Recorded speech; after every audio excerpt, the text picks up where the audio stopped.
What if an empty room left you a warning to run for your life?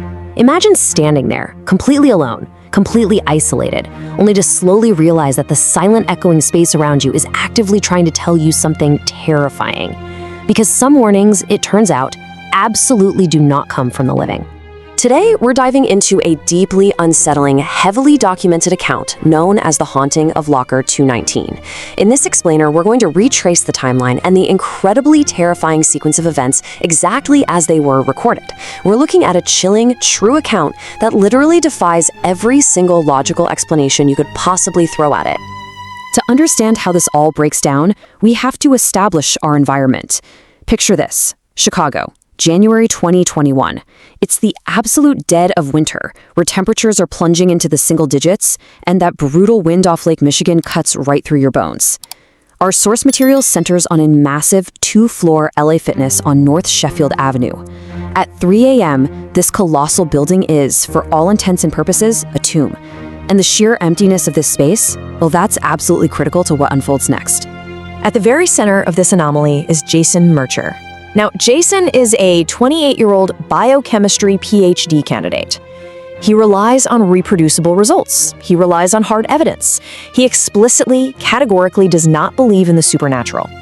Because of his grueling lab hours, he uses this gym at 3 a.m. just to decompress, and he strictly uses Locker 214. Honestly, he is the ultimate unreliable witness for a ghost story because his mind simply refuses to accept anything that cannot be scientifically measured. But then we hit the anomaly. Just 5 lockers down from Jason's is Locker 219. One brutally cold Thursday night, after finishing his shower in a completely empty locker room, Jason notices it. Locker 219 is just hanging ajar, exactly 2 inches. The built-in combination lock is just dangling loose. So Jason does what any one of us would do, right? He assumes someone just forgot to close it, he pushes it shut until he hears it click, and he goes home. But as the days pass, a really chilling pattern starts to emerge. And this is exactly where Jason's scientific mind tries to assert control over the situation. The next Tuesday, the exact same thing happens. He finishes his shower, and 219 is open, 2 inches. He pushes it shut. The Tuesday after that, open, 2 inches.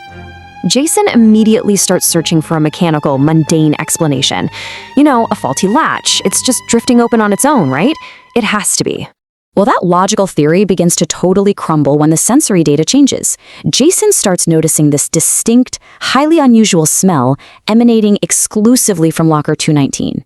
And this completely shatters the profile of a standard gym environment.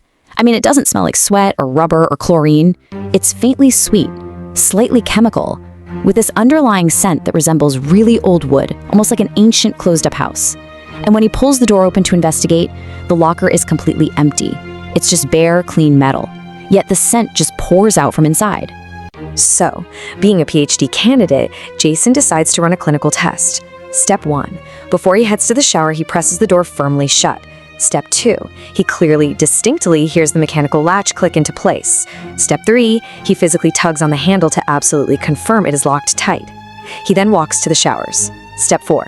10 minutes later, he returns, and the locker is open again. Exactly 2 inches. This completely destroys his faulty latch hypothesis. Standing there, dripping wet, in the dead silence, Jason starts running through the variables. There is absolutely no draft in the room strong enough to defeat a locked metal latch. No one else entered the room. The heavy locker room doors make a really loud, distinct sound whenever they're opened. He has been utterly, completely alone this entire time. Rattled, but still desperately clinging to logic, Jason reports the quote-unquote faulty locker to Anthony, the night desk attendant. But the moment Jason says the number 219, Anthony's entire demeanor shifts. A shadow practically crosses the guy's face. He suddenly avoids eye contact, rapidly writes it down, and just flatly repeats, "Maintenance request, they'll take care of it." It is a complete evasion. Anthony knows something. The anomaly only escalates from here, bringing us to late March. It's a Wednesday, approaching 3 a.m. Jason is physically and mentally exhausted from a brutal string of failed lab experiments. He's at the gym solely to exhaust his body so he can actually sleep. The tension is incredibly high, and as he's standing there at Locker 214, the heavy door behind him finally opens. A stranger walks in. He's described as a heavy-set man, probably in his mid-40s, wearing gray sweatpants and a red and black Chicago Bulls hoodie. He gives Jason this silent, brief nod of acknowledgement and just walks down to the very far end of the locker row, stopping at locker 231. Jason actually sees him spinning his combination lock. It's a completely normal, mundane interaction, or at least so it seems. Jason heads to the showers, but when he returns to the locker bay a few minutes later, the man in the Bulls hoodie is completely gone. The room is dead silent again, but that isn't what stops Jason dead in his tracks. No, Jason looks down the row, and locker 219 is open once again. 2 inches.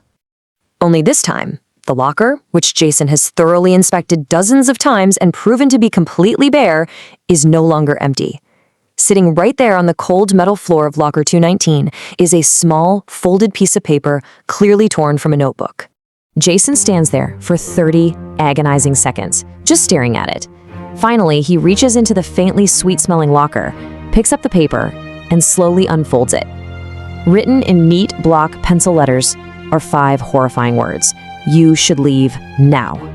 In that single instant, every ounce of Jason's scientific rationality simply vaporizes. Total, blind panic takes over.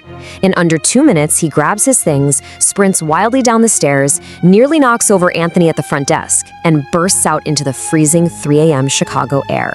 He doesn't say a single word. His primal instincts are just screaming at him to run.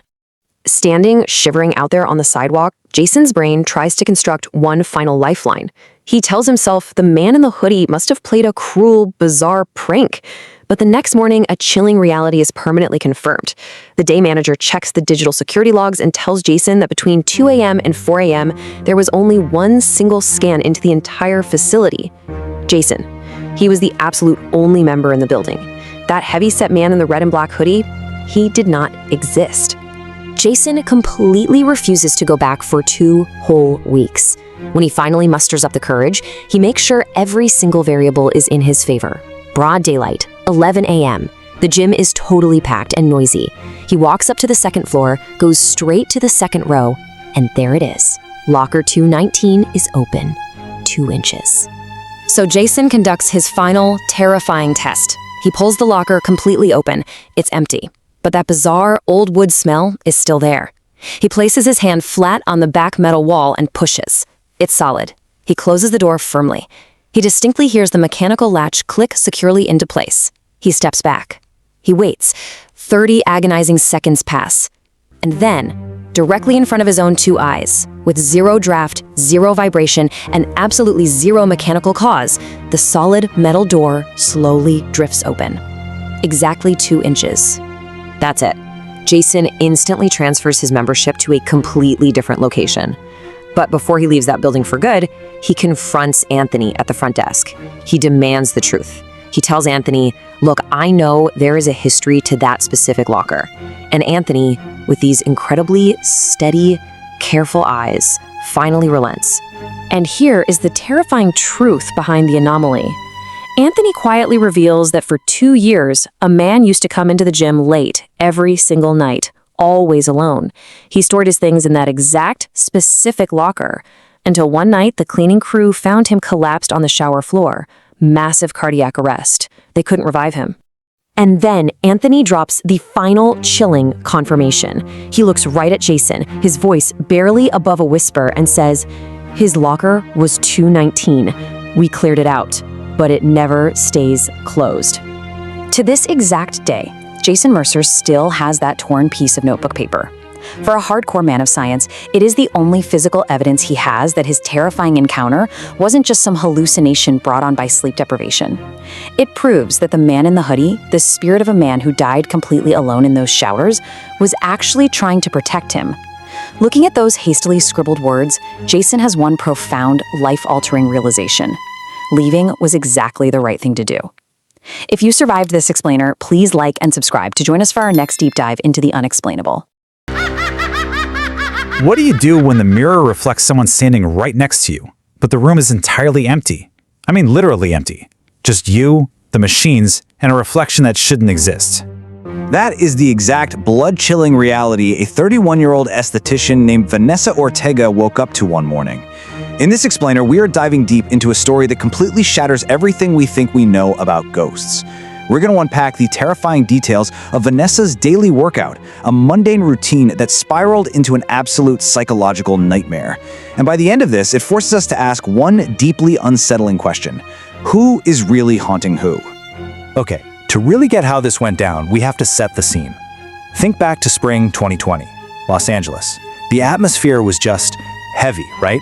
So incredibly anxious. After shutting down in March, this 24-hour fitness on Sunset Boulevard finally reopened in late April, but with super strict capacity limits. To avoid the crowds, Vanessa started rolling in at 5:30 a.m. Now, at that hour, the gym was a place of profound isolation. Just a few grim, exhausted people scattered across 2 floors, desperately seeking some kind of physical routine just to keep their heads on straight. Now, gym goers are creatures of habit, and Vanessa was absolutely no exception. Her routine was incredibly strict and entirely solitary. Every single morning, 40 minutes of cardio on the upper floor. She'd pop her AirPods in, completely block out the world, and step onto the exact same machine, the third elliptical from the left. She'd just zone out, staring into this massive wall of floor-to-ceiling mirrors that stretched across the whole cardio section. Just her, the mechanical hum of the equipment, and the cold glass. And this is where things get weird. The first horrifying anomaly. It's a Tuesday in late April. Vanessa casually glances up at the mirror, and right there, in the reflection, she sees a slim woman with a dark ponytail, wearing a black tank top, just moving rhythmically on the elliptical 2 spots down. But when Vanessa turned her head to look at the physical machine to her left, completely empty. No one there. She snaps her head back to the glass. The woman is still there, head slightly bowed, just pedaling away. Vanessa practically rips her earpods out, turns her whole body to the left, and nothing. Just empty machines staring back at her. When she finally looked at the mirror a third time, the reflection was gone. You think that'd be enough to cancel your membership, right? But the impossible reflection didn't stop. 4 days later, it came back. The exact same time, the exact same spot in the mirror, 2 machines down. The woman in the black tank top was there, head bowed, moving to that same rhythm. But this time, things escalated fast. It was terrifying. Vanessa didn't look away immediately like before. She kept her eyes locked on the mirror and slowly, very slowly, turned her physical body to check the empty space beside her. When she brought her eyes back to the glass, the reflection had stopped moving. The woman on the machine slowly raised her head, and right there, inside the mirror, she looked directly at Vanessa. I want you to imagine a cold wave of terror just washing over you, from the top of your head all the way down to your feet. Because this wasn't some mangled Hollywood horror movie monster. That would almost be easier to understand. No, this was a completely normal woman's face with dark eyes. But her expression, it was intensely desperate. It was that look of someone trying with absolutely everything they have to communicate something urgent, but they just can't find the words. Wide eyes, a tight, strained jaw. The sheer panic of it hit Vanessa so hard she actually had to go lock herself in a bathroom stall for 5 whole minutes just to remember how to breathe. So, naturally, the human brain tries to rationalize. You look for any logical explanation. Vanessa's girlfriend, Melissa, who is a super grounded nurse at Cedars-Sinai, offered a very comforting scientific theory. She basically said, look, you are dealing with extreme pandemic stress and severe sleep deprivation, and that's causing visual anomalies, which actually is true. Seeing peripheral ghosts and mirrors is a well-documented symptom of an exhausted, overloaded brain. It made perfect sense. So leaning on that logic, Vanessa actually forced herself to keep going to the gym. But here's the thing about logic. It only holds up until the pattern breaks. By mid-May, these appearances lost every ounce of predictability. The spirit wasn't just the Tuesday thing anymore. She started showing up on Thursdays, then Saturdays, arriving completely without pattern, totally without warning, always trapped in the mirror and always lifting her head to fix Vanessa with that exact same urgent, desperate stare. And then we hit a Wednesday in late May. This is the day the entire psychological explanation gets completely shattered. Because that morning, Vanessa wasn't alone. There was an older woman wearing this bright pink workout top, walking on a treadmill maybe 40 feet away. About 15 minutes into Vanessa's workout, boom, the woman in the black tank top appears in the mirror again. Vanessa's heart rate absolutely spikes, but she stays put, right? Just trying to grit her teeth and endure it. Suddenly, the older woman in the pink top steps off her treadmill to grab a drink of water. As she's walking behind Vanessa's elliptical, she casually glances over at the mirror wall, and she just freezes, stops dead in her tracks. She stands there, absolutely still, staring wide-eyed into the glass. She looks over at the empty row of physical machines, then she looks back at the mirror. Finally, she looks at Vanessa, and in this incredibly quiet voice, she asks, Do you see that? Let that sink in. The older woman pointed directly at the mirror, confirming the absolute impossible. Two total strangers standing in a nearly empty gym at 6 a.m., sharing the exact same terrifying vision. The older woman even said, "Her face, she looks like she's trying to tell us something." This was the breaking point. Vanessa wasn't just sleep deprived. She wasn't losing her mind. This spirit was undeniably, objectively real. Needless to say, Vanessa immediately quit using the ellipticals upstairs. I mean, wouldn't you? But she couldn't just let the mystery go. She desperately needed to know what actually happened on that elliptical. So, she launches her own investigation. She starts carefully, quietly questioning the gym staff, trying to dig up the history of that upper cardio floor. Most of the newer folks knew absolutely nothing. But finally, she cornered Eddie Reyes. Eddie was a longtime janitor who had worked at that specific location for years. Eddie stopped mopping. He looked over at the mirror wall and he delivered this grim, heartbreaking reveal.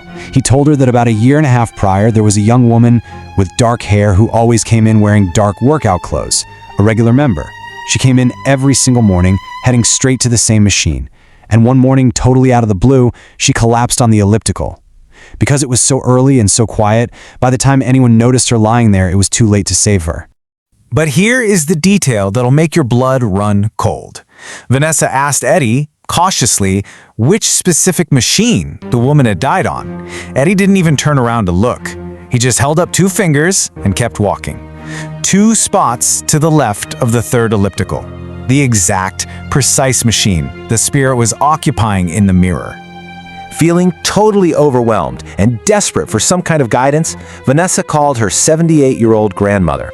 Now, her grandmother was a woman deeply connected to old world spiritualism, the kind of woman who used to leave glasses of water on the windowsill for passing spirits. You know the type. Vanessa spilled everything to her. The desperate eyes in the reflection, the older woman in pink who saw it too, the tragic story from the janitor, the whole shebang. Her grandmother listened quietly, and then she delivered a metaphysical twist that changes everything. She told Vanessa, "She is not haunting the place, Mija. She is haunting the mirror. She sees herself in it still. She does not know she is gone." So what do you do with that information? The solution turned out to be almost as terrifying as the haunting itself. Vanessa realized she had to talk to her.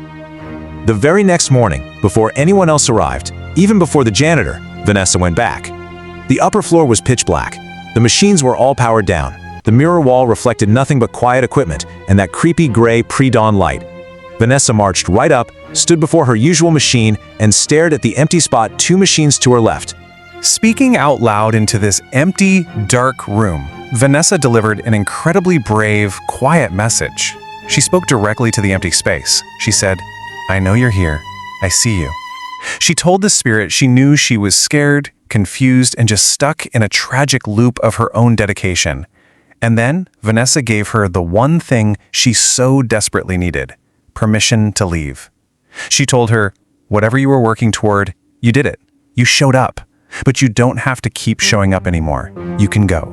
And you guys, what happened next is just profound. The spirit never returned.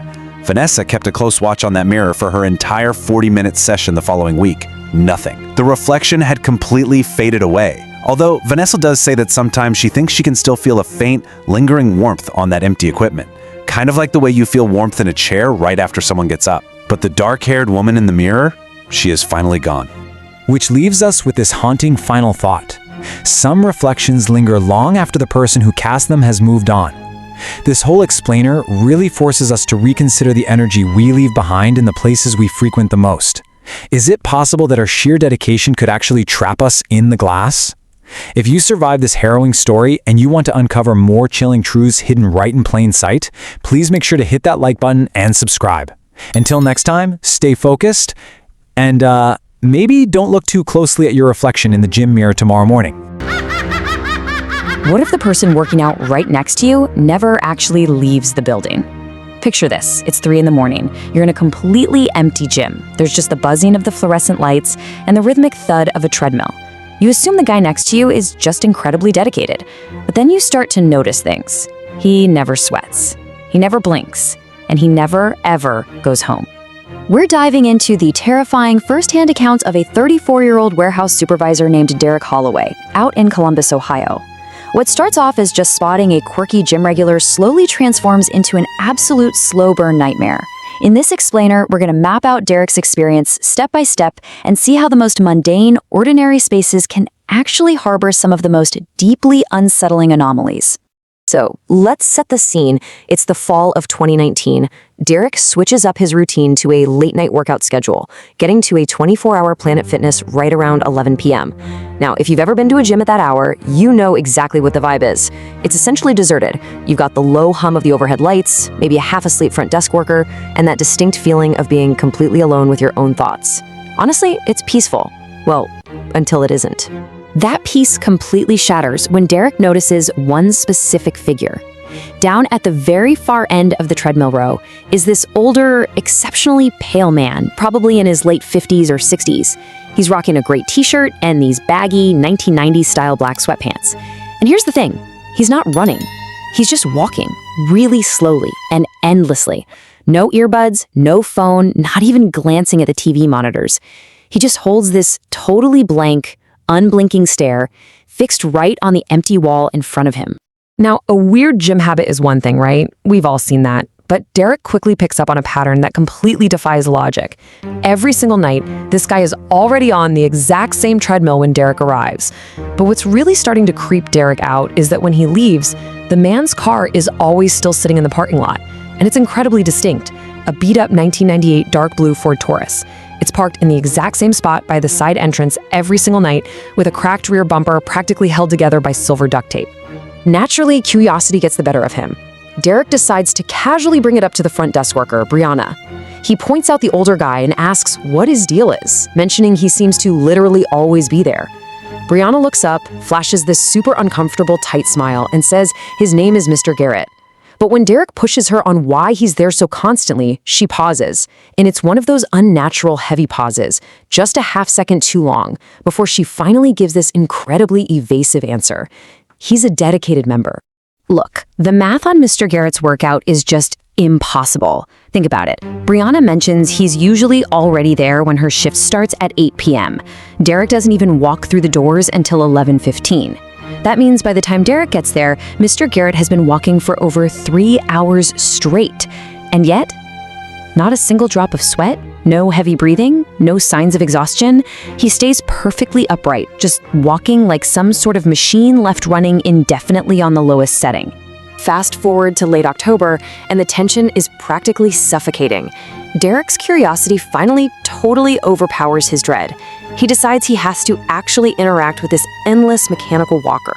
So after finishing his free weights, Derek steps onto a treadmill, just 2 machines down from Mr. Garrett. He starts up a light jog, leans over casually, and says, "Hey man, how's it going?" Mr. Garrett doesn't answer right away. The silence just painfully stretches out. Right as Derek is about to awkwardly repeat himself, the older man slowly turns his head. Derek describes the details of this moment as just deeply horrifying. Mr. Garrett's eyes are the palest blue Derek has ever seen, almost completely devoid of color. And worse, they are utterly empty. There's no warmth, no hostility either. It's just a vacant void. It was literally like the lights were on, but nobody was home. When Mr. Garrett finally actually speaks, his voice is flat, whisper-thin, and dry as old parchment. He just says, "Going fine." Derek, desperately trying to keep up the friendly gym bro facade, chuckles and points out that he's very pretty late. Mr. Garrett slowly turns his head back to stare at that blank wall and delivers this chilling, deadpan response. "I like it quiet." But the real horror drops during their next exchange. Derek introduces himself, mentions he works the late shift at a nearby warehouse, and asks a completely normal conversational question. "You live around here?" The man doesn't even look at him this time. A heavy, suffocating silence hangs in the air for what feels like an eternity before Mr. Garrett replies with 3 haunting words. "I used to." That phrase just lingers in the dead air. Derek said it echoed in his mind for his entire drive home. So early November rolls around. Derek ends up pulling a muscle and has to take 4 straight days away from the gym to recover. When he finally goes back on a Wednesday night around 11:15, he instantly glances over at the cardio section. The anomaly is still there. Mr. Garrett is frozen in the exact same eternal routine. Same treadmill, same gray t-shirt, same slow, endless walk.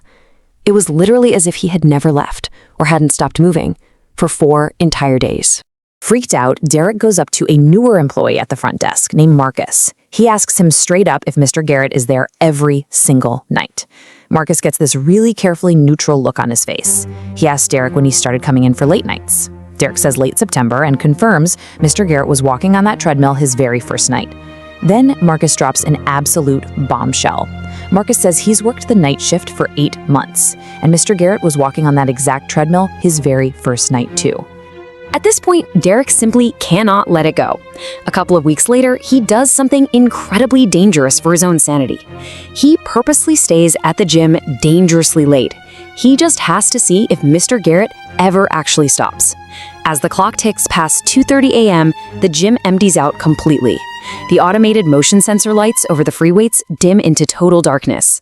The only section in the entire building that stays brightly illuminated is the cardio row, where that pale man continues his eternal march. The clock officially strikes 3 a.m. The gym is completely, suffocatingly silent, except for the mechanical whirring of one single treadmill belt. Derek has reached his breaking point. He steps off his own equipment, marches straight up to the pale man, and stands right next to the moving belt, stepping right into the eerie, unnatural chill radiating off this guy. Standing there in the shadows of the empty gym, Derek drops all the pleasantries. He issues a direct, desperate demand for the truth. He looks right at the endlessly walking figure and asks, "Hey, Mr. Garrett, don't you ever go home?" Very, very slowly, the man turns those pale, colorless, empty eyes toward Derek, and with absolute icy stillness, he delivers the terrifying punchline. He says, "I am home." And then, without another single word, without even a flicker of a changing expression, he turns those dead eyes right back to the blank wall and just continues to walk. Derek's nerve completely shatters. I mean, who can blame him? He practically runs out of the building, escaping into the cold night air at 3:07 a.m. But as he gets to his car in the parking lot, all bathed in that eerie blue street lamp glow, he looks over toward the side entrance. The duct-taped 1998 Ford Taurus is still sitting right there, unmoving. Derek locks his doors and sits in his car for 10 full minutes, just watching the gym exit. Nobody ever comes out. The following week, Derek has had enough. He corners Brianna at the front desk when the lobby is totally clear. No more evasive answers. He demands the ultimate truth, looking her dead in the eye and asking flat out, "Does Mr. Garrett ever actually leave this building?" Brianna completely stops typing. The silence in the gym feels incredibly heavy as she finally decides to let him in on the horrific secret the staff all seem to know. Brianna speaks incredibly carefully, her voice dropping down to an anxious whisper. She explains that yes, there was a man named Carl Garrett who was a devoted, longtime member of that gym, but then she drops the most shocking twist imaginable. Carl Garrett suffered a massive, fatal heart attack while working out. They called 911, but he didn't make it. He died right there on the gym floor, 2 full years before Derek ever even signed up for his membership. Derek just stares at her in absolute frozen disbelief. And then Brianna leans in and adds one final devastating detail. She whispers the treadmill he was on is the one at the far end of the row. The horrific realization instantly washes over him. Derek hadn't just been working out next to a ghost. He had leaned over and casually chatted with a man standing on the exact spot where his life abruptly ended. Feeling totally numb, Derek slowly turns around to look back at the cardio section. The treadmill at the far end of the row is completely empty. In fact, all the machines are empty, just quietly humming on standby. Mr. Garrett has vanished into thin air, and when Derek rushes outside in a total panic to check the parking lot, the duct-taped Ford Taurus is completely gone. Derek canceled his membership 3 days later. He cited financial reasons on the form because honestly, it was just easier than trying to explain the absolute nightmare he experienced. But the psychological scar is permanent. He admits that even now, whenever he happens to drive past that specific Planet Fitness at night, he's developed this haunting habit. He simply can't help but look at the side parking lot, scanning the darkness for a beat-up dark blue Ford Taurus with silver duct tape. He has never seen the car again, but he always looks. This chilling explainer really leaves us with one haunting final thought. Some people never really leave the last place they felt alive. It forces us to seriously question the residual energy we leave behind in the spaces we frequent every day. Are some souls just tragically trapped in the mundane loops of their everyday routines long after their physical bodies have failed them? The next time you're totally alone in a room and you hear a rhythmic, repetitive sound that you just can't quite place, you might want to look a little closer into the shadows. If this explainer chilled you to the bone, please hit that like button and subscribe to the channel so we can bring you more deep dives into the terrifying and the unexplained. Thanks so much for joining me today, and I'll see you in the next one if you survive the night.